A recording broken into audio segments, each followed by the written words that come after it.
peeps, it's Julian here from Disrupt Tutoring, and as always, it's a pleasure to join you. We are on question number 4 from the DBE Maths Paper 2 2019 paper. This is some more analytical geometry. Let's jump into it.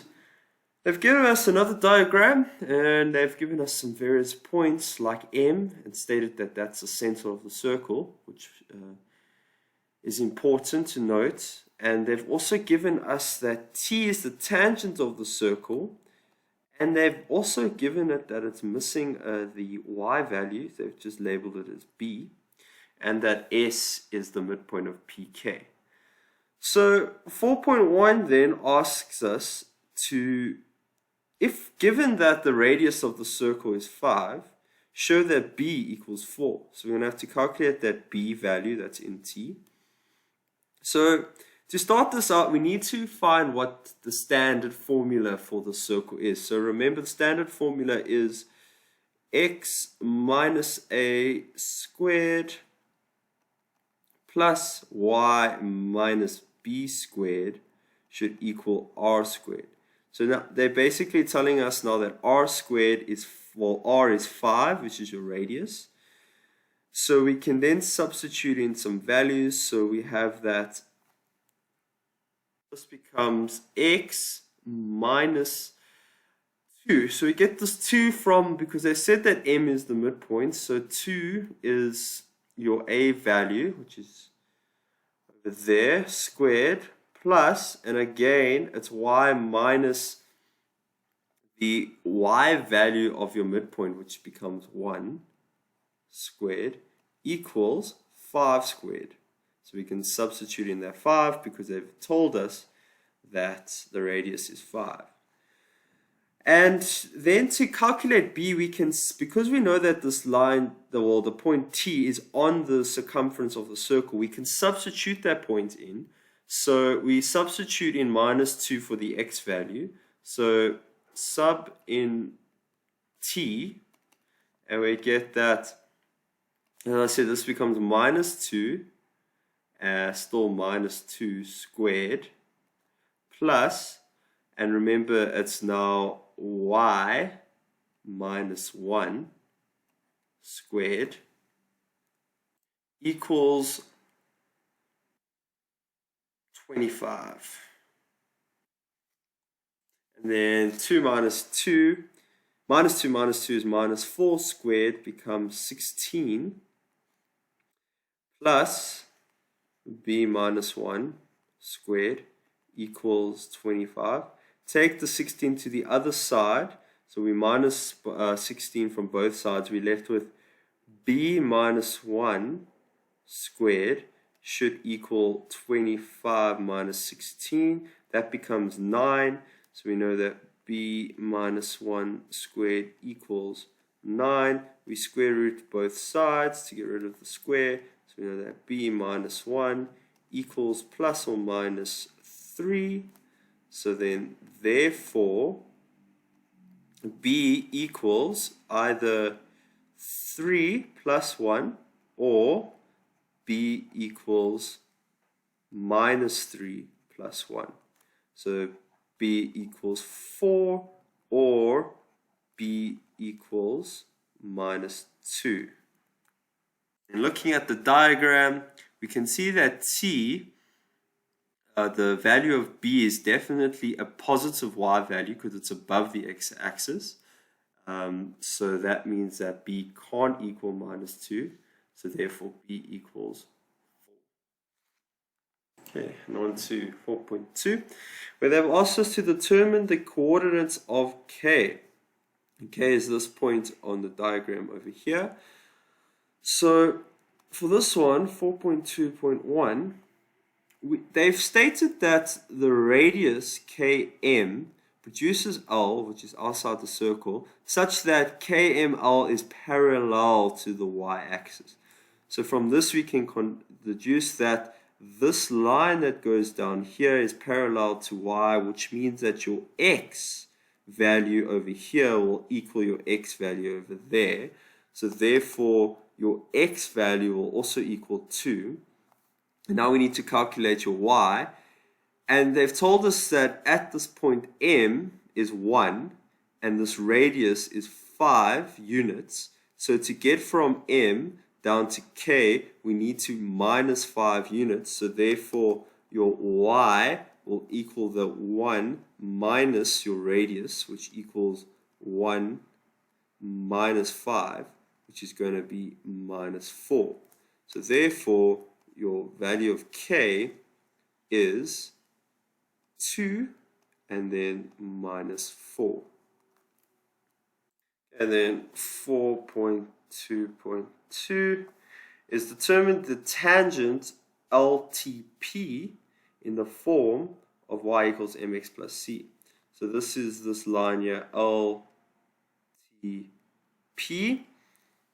So to start off here, we need so we know that we need to find it in the form of mx, y equals mx plus c. M is the gradient of basically LP.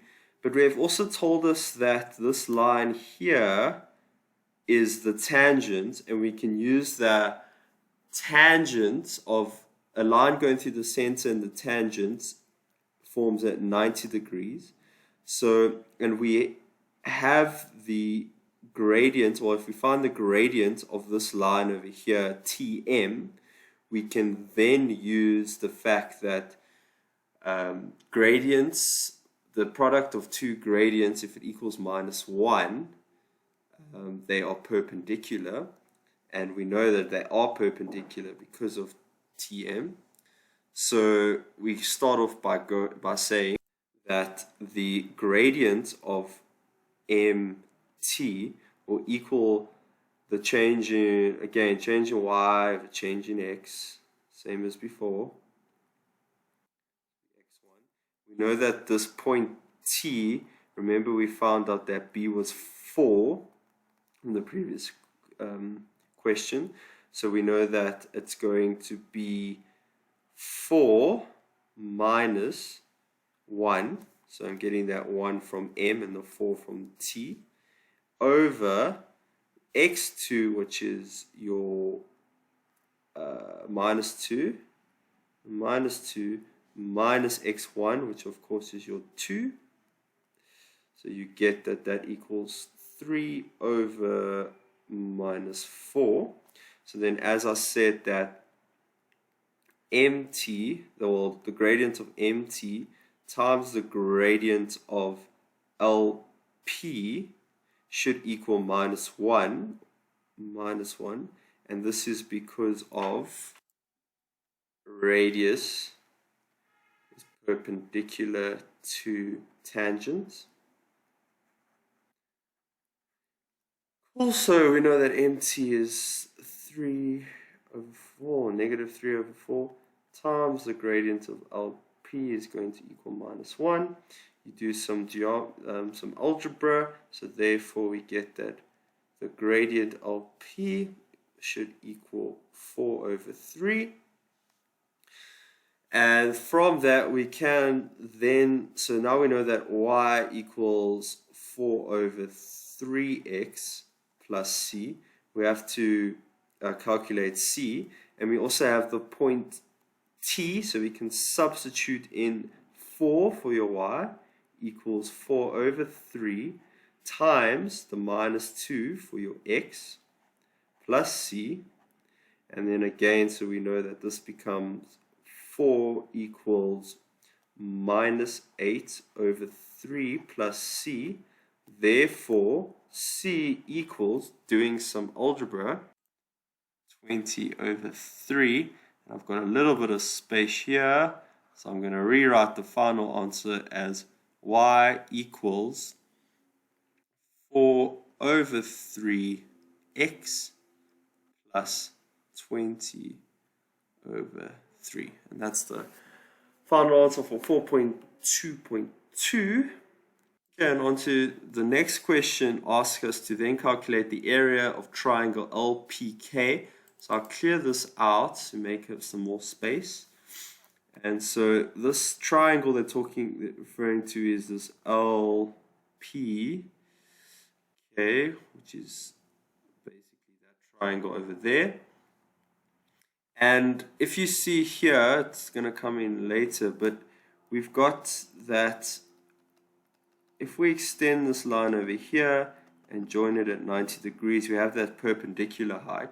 So if we can find out the base, which I'm just going to call B, which let's just call this point H, for example. So the base will be from point P to H, and our height will be LK. So we know that so this is 4.2.3. We know that the area, so area of a triangle equals half base times by the perpendicular height. So the perpendicular height in this case will be LK, and your base will be PH.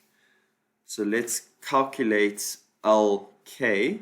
For this, we will need the point of K, which remember we've calculated up here in 4.2.1. So it's 2 and minus 4. So we can say that K is 2 and minus 4.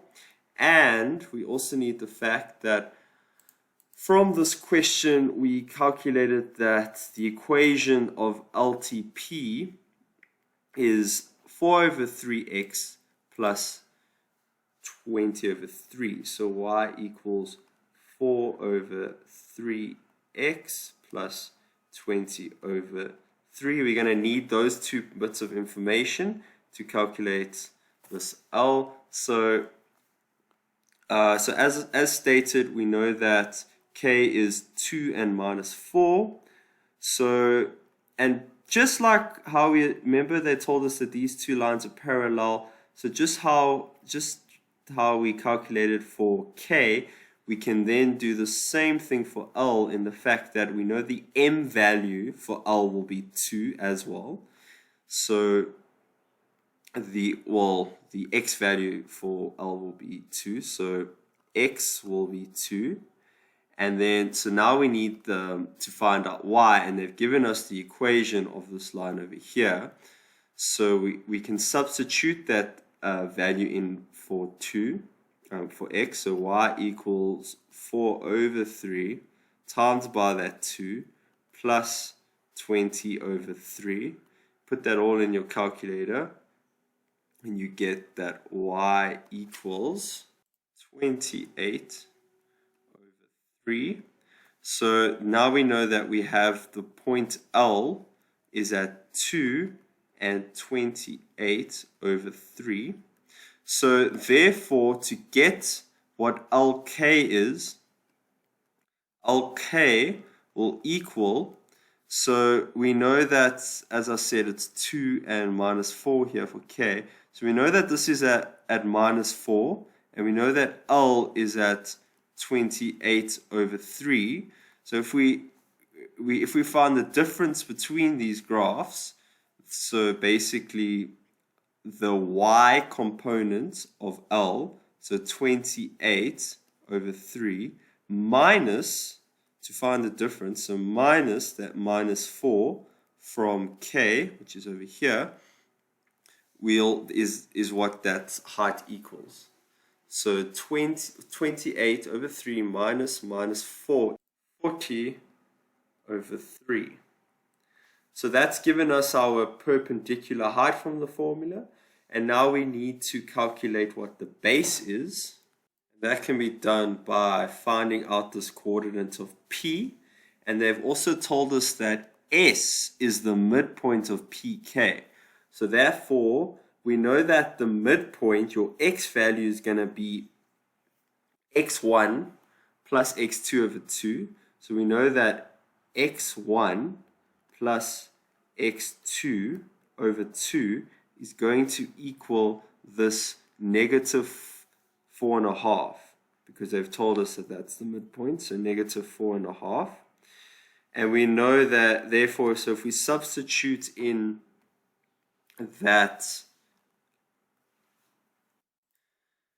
your X1 is the X value of K, which is 2, so we have that it's 2 plus, So the x coordinate of the point P over 2 is going to equal minus 4.5. So therefore, your xp is going to equal minus 11 after doing some algebra. Same thing goes for your y coordinate. So y1 plus y2 over 2 is going to equal minus 6 from the midpoint S. So it's going to equal minus 6. So substituting in for, you take minus 4 from your k. So minus 4 in for y1 plus, so y2 is going to be your y value of p over 2 should equal minus 6. Again, doing some algebra, we're going to get that yp equals minus 8. So therefore, point P is going to be minus 11 and 8. Okay, I'm just going to have to make some more space here. This is minus 8, by the way. So making more space, we can write this as minus 11 minus 8. So remember, now we need to find the base of pH, which is over here. So this is the perpendicular height. H, again, we know that the the x value of h is going to be 2 because it's parallel to the y-axis. And we know that because it's perpendicular to the y-axis, P, we can use that the y value will also be the same, so minus 8. So that's where we get the coordinates for h. So now we can work out what pH is. And again, it's going to be the difference between your x value of P and the x value of h. So pH will equal, so as I said, the difference, so it's going to be minus 11 minus, you're going to sub in 2. So the length of pH is going to be minus 13, but obviously it's an absolute value because it's just the length, so we can take away that minus, so it's going to be 13 units. Remember, I said that the area of triangle LPK is equal to half times the base times the perpendicular height, and we said that the base is pH. It will be a half times the 13 units times the perpendicular height, which is LK. And if you remember, LK is 40 over 3. So that's going to be 40 over 3. Put that on your calculator and I get 260 over 3. So that's your final answer, where we can write it in decimal, which is 86.67 units squared. Don't forget the squared. That's the area. Okay, and on to our final question, which is 4.3. Another circle with the equation x minus 2 squared plus y minus n squared equals 25 is drawn. So remember, this is similar to the equation already given for the circle in this diagram, except it's y minus n. It's x minus 2 is exactly the same. And what this tells us is that these midpoints of these new circles for this equation will be in line with this circle, because it will have the midpoint, center point of 2. So basically, to draw this, we would get like sort of 2 circles, and their radiuses will be touching on the edge. So it'll look something like this, and there'll be another one something like this. So I'm just drawing it in like this, and you will see that, so basically their circumferences touch, and their radiuses will be the same because it's told us that it equals 25, which is the same as this circle over here. So we know from this center to there it will be 5 units. From the circumference to the next center will be 5 units. And same for down here. It would be 5 units because of the radius, and this would also be 5 units because of the radius. And these centers will all have their x values as 2. And their y value will be then, of course, that n that we have to solve for. So basically, we can say that centers of circles will be on same vertical line of x equaling 2. And we then also know, and the difference, so basically the difference, or should I rather say slash the distance between the centers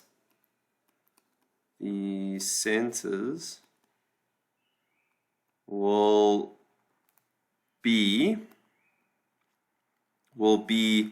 so basically 5 plus 5 equaling 10, because it's talking about, so the difference or the distance between the two centers will be 5 and 5, so it's going to be 10 units. And same at this bottom part, so that's also going to be 10 units. So the difference then, so therefore, and we know that m's y value is 1, so the difference would be 1 minus n is going to equal 10. Or the same thing for, if we go to the bottom side, we can also say that it's the inverse. It'll be 1 minus, then minus that difference of 10 units over here can also equal 10. So doing some algebra, therefore centers of circles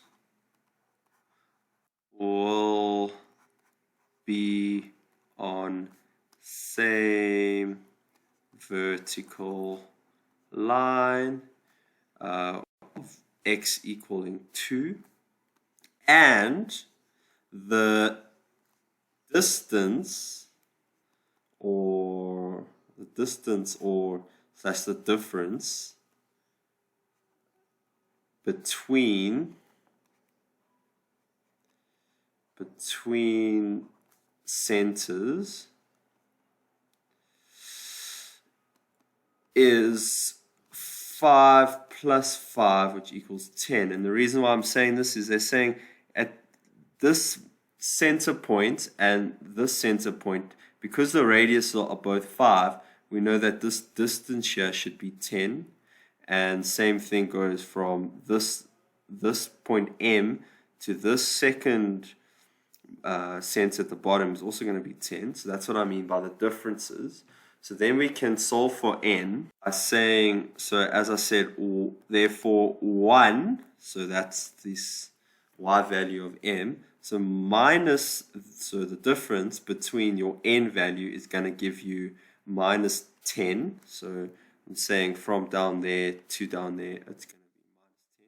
Or, same as the top, it'll be 1 plus n is going to equal 10. So then we can solve for n. So therefore, minus n will equal minus 11. Divide both sides by minus 1. So n equals 11. Or, again, I would say n equals 10 minus 1. N equals 9. So those are the two possible answers for n. And that wraps up question 4. Before I go, I'd just like to give out a special thanks to our epic sponsors for making this video possible. Check them out in the description below. And remember to visit our website for more of these epic tutorials. And if you cannot find the answer to your question, remember to send us your question and we will respond with a personalized video just for you. And until next time, stay epic.